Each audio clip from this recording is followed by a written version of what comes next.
തലസ്ഥാന നഗരിയെ നടുക്കി പേരൂർക്കടയിൽ വൻ തീപിടുത്തം. Peroorkada Oonnampara mansion pump hills flat സമുച്ചയത്തിന് സമീപമുള്ള ശ്രീദക്ഷ എന്ന ഇരുനില വീടാണ് അഗ്നിക്കിരയായത്. ഇന്നലെ രാത്രിയോടെ ഉണ്ടായ അപകടത്തിൽ വീടിന്റെ താഴത്തെ നിലയിലെ പ്രധാന ഭാഗങ്ങൾ പൂർണ്ണമായും കത്തിനശിച്ചു. ലക്ഷക്കണക്കിന് രൂപയുടെ നാശനഷ്ടമാണ് പ്രാഥമികമായി കണക്കാക്കുന്നത്. തീ അതിവേഗം പടരാൻ കാരണമായത് വീടിനുള്ളിലെ ആധുനിക ഇന്റീരിയർ വർക്കുകളാണെന്നാണ് സൂചന. വീടിന്റെ ഭംഗിക്കായി ഉപയോഗിച്ച ജിപ്സം ബോർഡുകൾ തീ വേഗത്തിൽ ആളിപ്പടരാൻ കാരണമായി.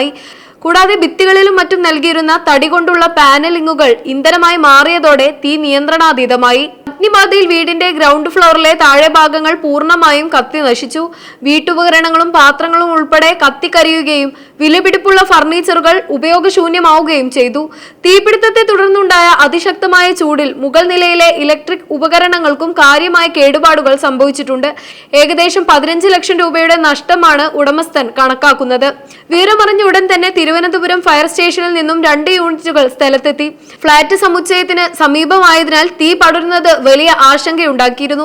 എങ്കിലും സമീപത്തെ ഫ്ളാറ്റുകളിൽ നിന്നുള്ള ഹോസുകൾ കൂടി പ്രയോജനപ്പെടുത്തിയാണ് വെള്ളം എത്തിച്ചത്. ഏകദേശം 2 മണിക്കൂർ നീണ്ട കഠിന പരിശ്രമത്തിനൊടുവിലാണ് തീ പൂർണ്ണമായും അണയ്ക്കാൻ സാധിച്ചത്. ഷോർട്ട് സർക്യൂട്ടാണ് തീപിടുത്തത്തിന് കാരണമായതെന്നാണ് റിപ്പോർട്ടുകൾ സൂചിപ്പിക്കുന്നത്. വേനൽ ചൂട് അതിശക്തമായി തുടരുന്ന സാഹചര്യത്തിൽ ഇലക്ട്രിക് ഉപകരണങ്ങളുടെ അമിത ഉപയോഗവും വയറിംഗിലെ തകരാറുകളും പരിശോധിക്കണമെന്ന് അഗ്നിരക്ഷാ സേന നിർദ്ദേശിച്ചു.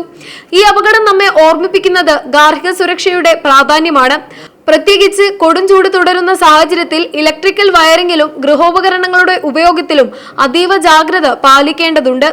ആധുനിക രീതിയിലുള്ള ഇന്റീരിയർ ഡിസൈനുകൾ വീടിന് ഭംഗി നൽകുമെങ്കിലും തീപിടുത്തം പോലുള്ള സാഹചര്യങ്ങളിൽ അവ വലിയ വെല്ലുവിളിയാകുന്നു എന്ന യാഥാർത്ഥ്യം ഗൗരവകരമാണ്. അതിനാൽ ISI മുദ്രയുള്ള ഗുണനിലവാരമുള്ള വയറുകൾ ഉപയോഗിക്കുന്നതിലും കൃത്യമായ ഇടവേളകളിൽ വയറിങ്ങും AC പോലുള്ള പവർ കൂടിയ ഉപകരണങ്ങൾ പരിശോധിക്കുന്നതിലും പ്രത്യേക ജാഗ്രത ആവശ്യമാണ്. തിരുവനന്തപുരത്തും കേരളത്തിന്റെ മറ്റു ഭാഗങ്ങളിലും ഇതിനു മുൻപും സമാനമായ രീതിയിൽ ഷോർട്ട് സർക്യൂട്ട് മൂലമോ ഇന്റീരിയർ വർക്കുകൾക്ക് തീപിടിച്ചോ വലിയ അപകടങ്ങൾ ഉണ്ടായിട്ടുണ്ട്. കുറച്ചു കാലം മുൻപ് വഴുതക്കാടുള്ള ഒരു പ്രമുഖ റെസ്റ്റോറന്റിന് തീപിടിച്ചത് വലിയ വാർത്തയായിരുന്നു. അവിടെയും ഗ്ലാസ് ഭിത്തികളും ഇന്റീരിയർ ഡെക്കറേഷനുകളും കാരണം പുക പുറത്തേക്ക് പോകാൻ കഴിയാതെ അഗ്നിരക്ഷാ സേന വലിയ ബുദ്ധിമുട്ട് നേരിട്ടിരുന്നു.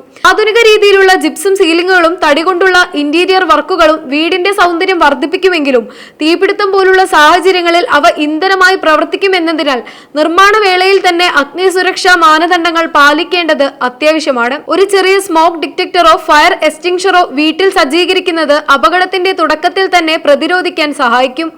പഴയ കാലത്തെ അപേക്ഷിച്ച് ഇന്ന് വീടുകളിൽ AC, മൈക്രോവേവ് ഓവൻ, ഗീസർ തുടങ്ങിയ പവർ കൂടിയ ഉപകരണങ്ങൾ കൂടുതലാണ്.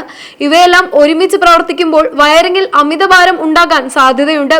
ഇത്തരം അപകടങ്ങൾ ഒഴിവാക്കാൻ കൃത്യമായ ഫയർ ഓഡിറ്റിംഗ് നടത്തുന്നത് നന്നായിരിക്കും.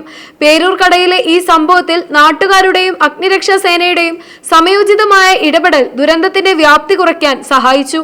എങ്കിലും ലക്ഷക്കണക്കിന് രൂപയുടെ നാശനഷ്ടം ഒഴിവാക്കാൻ മുൻകൂട്ടിയുള്ള സുരക്ഷാ പരിശോധനകൾ വലിയ പങ്കുവഹിക്കും. ഏകദേശം 15 ലക്ഷം രൂപയുടെ നഷ്ടം സംഭവിച്ചെങ്കിലും വിലപ്പെട്ട ജീവനുകൾ സുരക്ഷിതമായി എന്നത് ആശ്വാസകരമാണ്. വരും ദിവസങ്ങളിൽ ഫയർഫോഴ്സിന്റെയും ഇലക്ട്രിക്കൽ ഇൻസ്പെക്ടറിന്റെയും വിശദമായ പരിശോധനകൾക്ക് ശേഷം മാത്രമേ തീപിടുത്തത്തിന്റെ യഥാർത്ഥ കാരണം ഔദ്യോഗികമായി സ്ഥിരീകരിക്കൂ.